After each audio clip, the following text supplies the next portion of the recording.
Heavy rain this month making pothole problems even worse.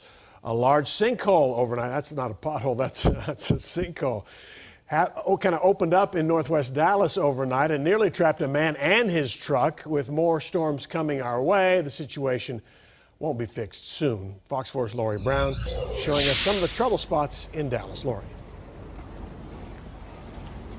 Steve, a city spokesperson says they're not yet sure if rain runoff contributed to this giant sinkhole. They do know that the main cause was a sewer mainline break. Fortunately, a driver who ran into the hole in the middle of the night is okay. Here is how the sinkhole on Channel at Leahy Drives looks from Sky 4. This video shows how a pickup truck got caught in the sinkhole at about 12:30 this morning. The driver told police he was southbound on Leahy when suddenly the front side of his truck plunged into the hole. The jarring stop left him with wrist pain. Later, crews worked to lower a large steel frame into the hole.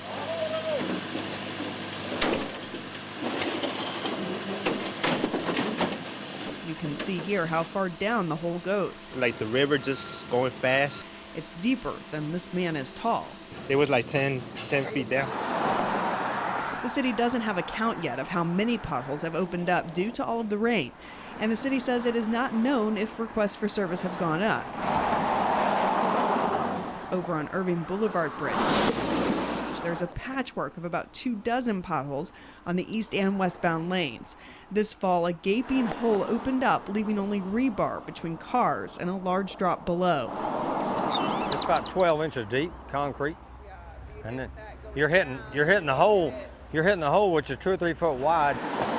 Another gaping hole opened up a little over a week ago. It is now covered with metal, and the right eastbound lane is blocked off. Now there is another smaller hole in the only open eastbound lane. Truck driver Lonnie Ivy damaged his truck on one of the holes in October. I'm fixing to have to pay $500 deductible to my truck, and I mean, it's hard to believe when you hit a hole that hard and that big, it cracks your windshield.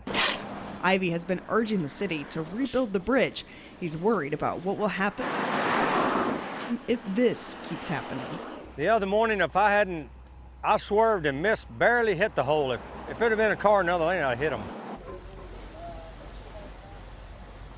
The city hopes to have repairs here complete Sunday. A spokesperson says they'll know just how much damage the rain did to all of Dallas's roads by the end of the week. Steve? Okay, Lori Brown, live at the sinkhole. Thank you very much.